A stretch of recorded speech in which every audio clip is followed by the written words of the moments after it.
Welcome to episode 12 of Media Layer Sandwich, and with me is Okay, so I guess we have a special host. It's just me and so you're multiple Daves in there. Are you just one Dave? Are you two Daves? Well, I'm Dave Patterson in real life. I'm Dave the Nerd on Dave's Nerd Compendium, and also I'm Thirsty, and pretty much anything with the Pod Bro. So I guess you could say I am the Daves everybody knows.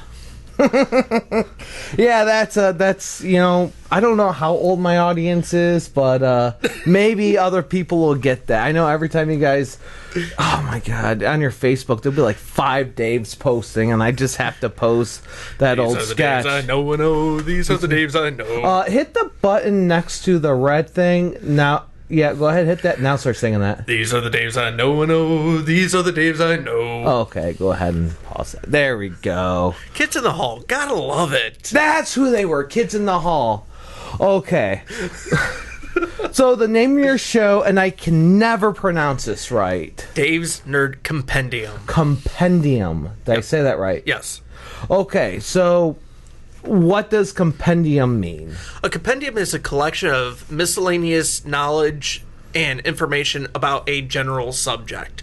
So with my show, I do a geek and nerd life culture, and I talk pretty much anything that could be nerdy, because nerdy is just finding something you love and just spilling your love for it. Rush, music, comic books, geek magazine? Yeah, why not? I've done so much in the 34 years that I've been alive that I can literally just spew knowledge about everything. I've actually got kicked out of trivia nights because they think I'm cheating because I know too much. That's funny because I used to do trivia night with a librarian. And that's how you beat all the presidential questions. But when it came to sports, we didn't know. It was very obvious that we were not cheating. Sports ball?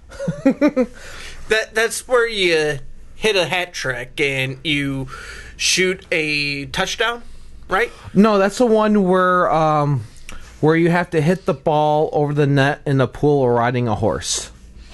Oh, water polo. Yes. It's so sad when the horse is drowned. Oh, they're usually pretty good. I mean, they swim. I mean, they got that. America's got that one fast horse, Michael Phelps. Oh, so yeah, we do okay.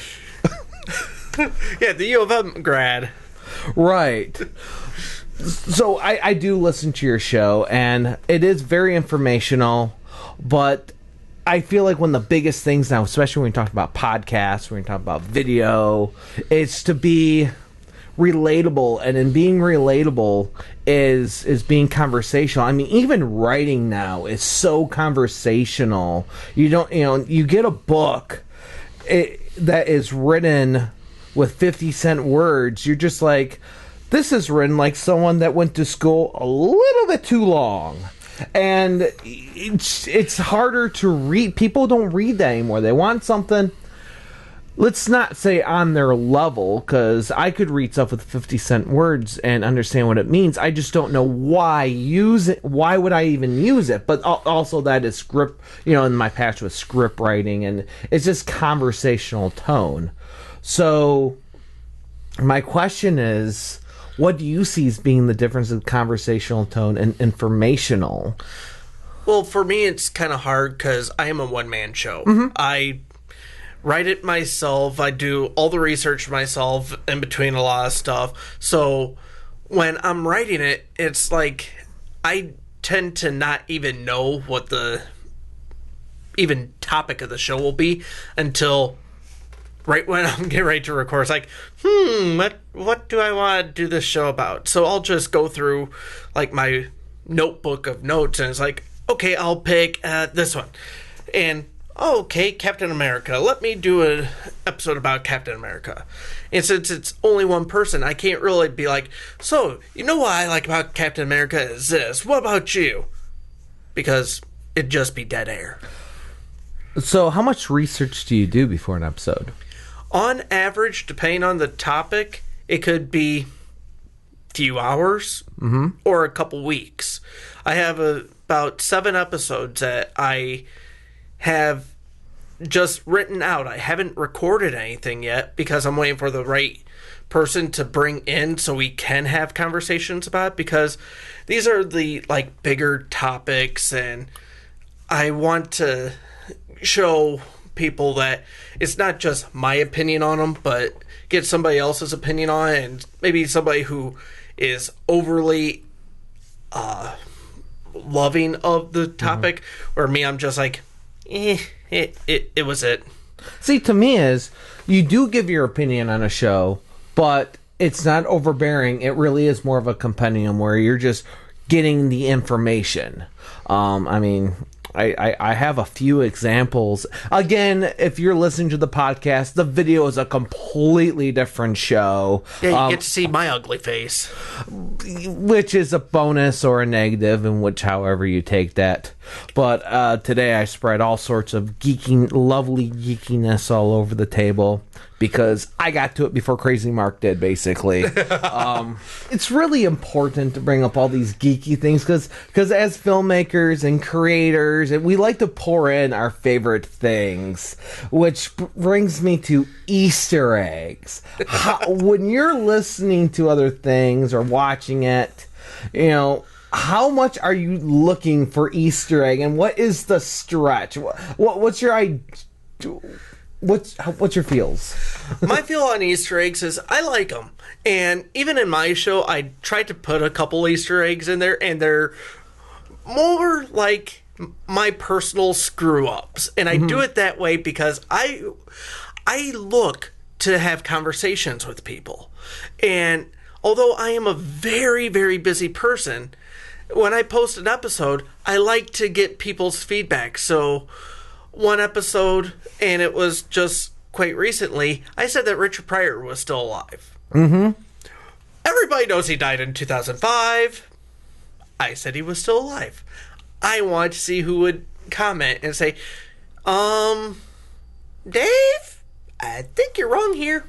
It wasn't on any page that day. It was a day later when you mentioned it. But a good friend of mine sent me an email. He's like, dude, Pryor died in 2005. It's like, oops, oh well. See, I feel part of that is because you're by yourself and you're trying to be conversational, and then you start stretching.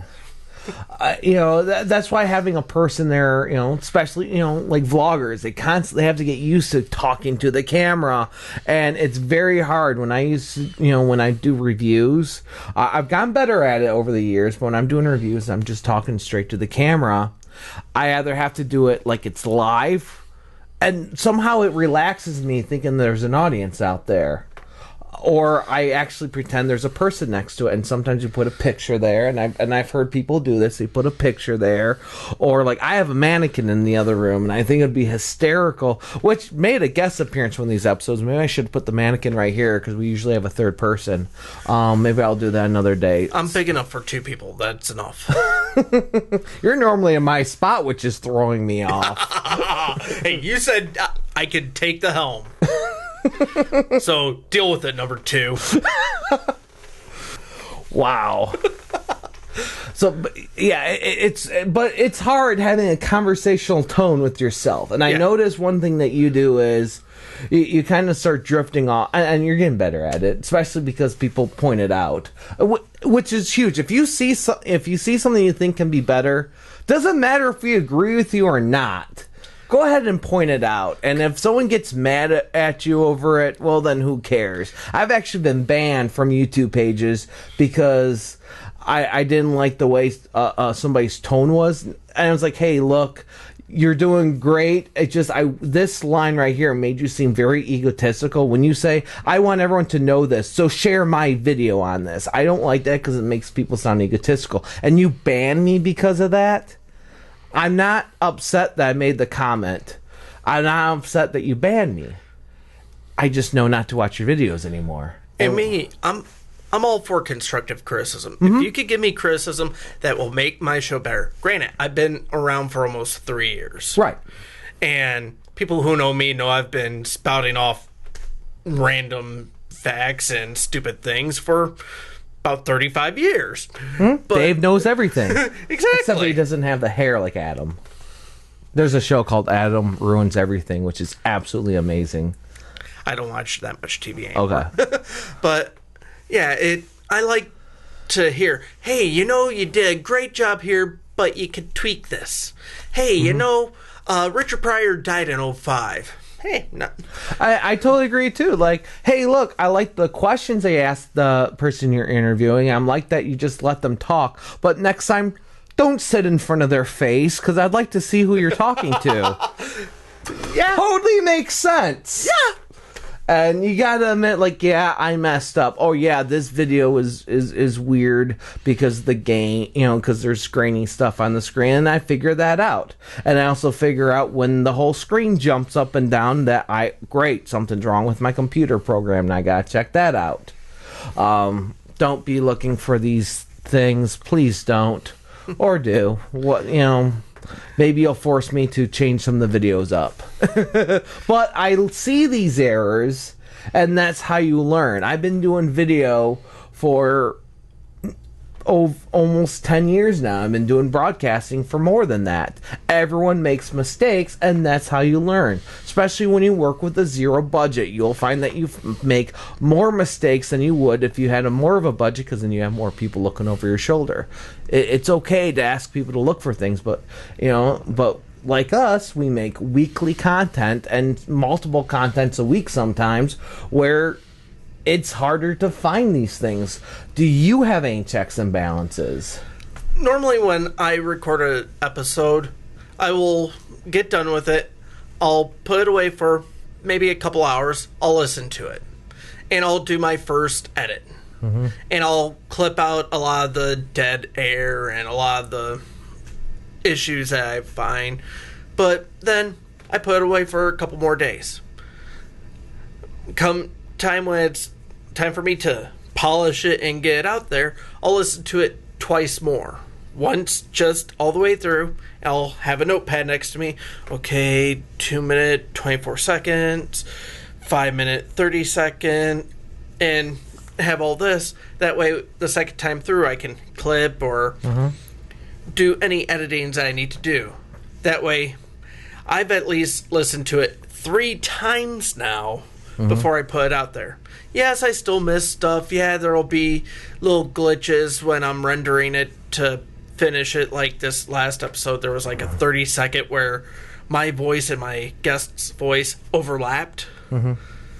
That was just a random glitch. I can play back the audio that's on my laptop. You don't hear it. Right, you just gotta go back to the raw and, fix it.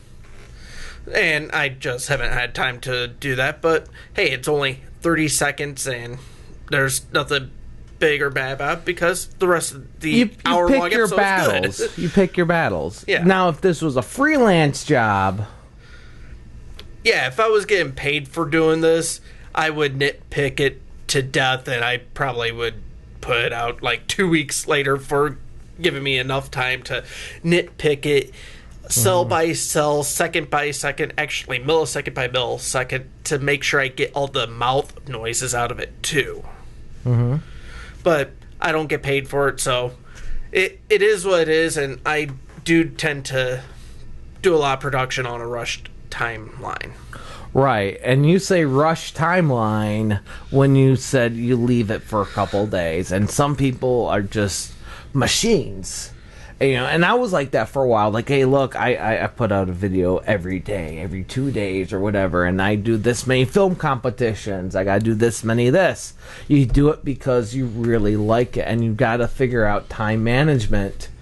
And so I've talked to several people that do exactly what you like that. They let it sit for a day, and they have several projects that overlap. And now you're hearing this. How overwhelming does it sound, or is it something like that's like all four? I'm a full-time employee. Mm-hmm. I'm a full-time college student going for my master's degree in cybersecurity. Mm-hmm. Theoretically, you could say I'm a full-time podcaster. Mm-hmm. So you spend at least 40 hours a week doing everything, yeah. Right. So, right. I mean, you help run the network, if I'm not mistaken, correct? No. Not technically. I'm one of the bros, but I'm not. I host or I post my shows. I do the editing for my show, the mini cast that I do for the shopping list. I do the editing for I'm Thirsty, that used to be And Seen I'm Thirsty. I do a lot of the talent scouting. So I'll be listening to shows and I'll shoot John Bursky a message. Hey, check out this podcast. You might want to sign this one. It's a you niche volunteer, show. but it's part. Okay, but it's still part of the hours that you spend. Yeah, but that's all. I do probably 30 hours of podcast stuff in between writing, recording, editing, and all that. I do about 20 to 30 hours a week of just schoolwork. Then I work 40 hours a week. That's 100 hours, roughly. Okay. Between 80 to 100 hours. Okay. When do I sleep? I don't know. That's why I asked you that, because people, they got full lives, and they still do this stuff. It's why? For the love. I figure you say because you got nothing better else to do. No. I have no life. It's the hobby. It's the passion. Yeah, it's the love. And that's what it is to be an independent creator. So, to sum up, conversation versus informational. I do want to go back to that. Because you do get conversational when you have guests there. Do you ever try to do something to fill the void? Because sometimes it does sound like it's very hard to fake conversation. Well, actually, no, it's not hard to fake conversational. But it does sound like you're just reading off of something. Do you ever just pretend you have an imaginary friend there and just be like, you ever try that kind of exercise? I did when I first started, and I had somebody call me out that made it appear that I was too fake. Okay. So I went and tried to edit the way I was doing stuff, and it's like, okay, I would set, like you said, put someone's picture out in front of me and act like I was having a conversation with them. And again, I got somebody saying, you sound too fake. You sound too, just too not real. Okay. So I went and I was like, okay, if I'm doing a topical show, I am going to have bullet points. And I script this out. I normally put 50 to 60 bullet points. I know this subject well enough to where one bullet point I could go on for about 5-10 minutes. Some shows I don't keep that many bullet points. I might do 10. So that's the shows that are like 15, 20, 30 minutes. If I have 50, 60 bullet points, you're looking at a good hour-long show. And I just hit bullet point, and I do it like you're giving a speech. You don't want to write out the speech and read it verbatim. And death by PowerPoint, right. Exactly. So you just want to take a bullet point and maybe have 5-6 words, if that. And it's just, here's what will lead you on your next subject. This will lead you to your next topic. This will follow through. And that's how I do the show. And I've had people say, it sounds a little bit better with you doing it this way versus you trying to be conversational when there's nobody there. Okay. You gotta know your audience. And Yes. now, how do you feel better doing it? In a way, I do. In a way, I kind of wish I had a co-host. But between my hectic schedule and anybody else's hectic schedule, it's kind of hard to find the perfect match for someone. Like, you and I, we've talked about doing this, and it just so happened that today worked out for us. Right. When I did the interview with my buddy Jack Wallen, I did that Saturday morning when I was supposed to be doing homework. I cut out an hour chunk of time for us to talk about it. And it's just hard to manage schedules with interviews and all that, because I got an interview that I have to set up with oh god, what's her name? Chelsea Libby from Comic Con. She's a person Okay. that puts that together. I have to schedule an interview with her. I've yet to go to that. I do want to check that out one of these years. Well, this is only the second year of it. And Pod Bros had a good table. Bad placement, but a good table we sponsored last year. And it was a good con. Small con. I didn't really care for the venue that much because it was a small con. Right. I mean, picture a John Callell con and cut the space in half. Okay. That's a space that this con was in. When it mentions John Collier, you mean the yourcomiccon.com stuff, which you could find a ton of their cons on my YouTube, youtube.com/ToadenK. He puts on a lot more cons than I cover, but... it's like practically every third weekend is a John Callell con. Which aren't bad. I do like his because there are always people cosplaying. Unlike a couple of the last ones we've been to. Yeah. But... I mean, you go to a con like that, and it's kind of hit or miss. But I have her with the interview. I'm going to try to get Stephanie Menard from The Way Station, the creator of Psychopath. She has a book of short stories that's going to be released through Amazon. All right, man. In October. So I'm going to try to get her on to talk about stuff.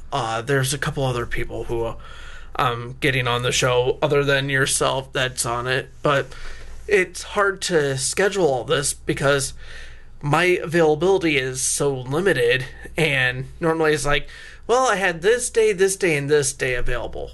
Well, I can't do it on those days. Tell me what days you can do, and I'll try to rearrange stuff to be able to do it. Right. That's what, and if they can't do it those days, stuff happens. We don't have $1 million budget where, there are ways around it. There's some sacrifice. You will see a lot of people be like, okay, so these are my questions. Go ahead and answer these into your own podcast microphone, and then, or maybe I'll ask them. I'll send you the audio, and then you send me your audio, and then maybe I'll adjust a little bit on my side. And people do make that work. Yeah. However, it just does, again, that conversational. It does not feel conversation anymore. And you can, although a lot of people try to edit it, you can hear the cut in between each audio. There are some pretty good tips for that. The simplest tip I can give for that is a simple audio dissolve, about 2 or 3 frames. If just that much, you will not hear the clip. But the funny thing with you, but what do I know? The funny thing about you saying send them a script. Back when not sending them a script. No. The questions. Send them the questions. Right. The question script, if you will. Right. I had an interview scheduled with a game designer. He was having his game on Indiegogo, Kickstarter. One of those. Crowdfunding. One of the crowdfunding sites. I still remember the guy's name. And he wanted to do an interview. Fine. I sent him the list of questions, being professional. Sent him a list of 10, 20, or 10, 12 questions, something like that. And I was like, okay, we're a go for this date, this time. And this was like 2 weeks out. The week of, beginning of the week, I was like, okay, we're still a go for this date, this time. Yeah, we're good. Day of, didn't hear from him. That happens. Time of the interview, didn't hear from him. 5 hours after the interview, sorry, I overslept. Well, luckily for me, he sent me his answers. I read them off on my episode.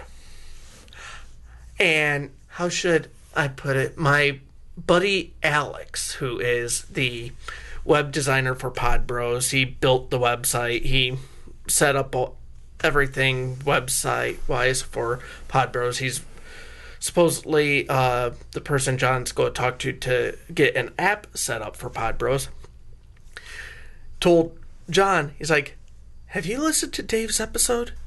He's ripping this guy a new rectoral orifice. But he's doing it in the most polite way. And I did. I was like, well, I asked him this question. He replied in blah, blah, blah, blah, blah, blah, blah. Now, he can't defend himself, but seriously, if you're doing this, what about this? Or this? Or this even? I mean, this is the type of stuff that a gamer like myself would want to know before I go and buy the freaking game. And I was like, if you want to set up a time to reply to these questions, feel free. I will set up a new time for you. Mm-hmm. Never heard from the guy again. I have so many, like, different... It's totally different story just reading off people's responses versus being able to talk to them. If you look back to my reviews, I never have the person there or on the phone, but it's something I want to do in the future. I've been recently talking to another video platform, and I asked them, hey, because they want to talk to me again, and like, when we talk, can I record our conversation? I would like to use it in an educational way. It's not going to be prank. It's going to be educational way. I want you to talk to me just like you would talk to anyone else. And I will talk to you like I talk to anyone else. It'll just be used as educational. Now, I don't want to name names because no matter what, I'm going to do that conversation with another platform. There's other platforms that will agree right away to do this because I've asked other platforms. So I don't want you to know if it's the one or not. I'm not going to answer that question.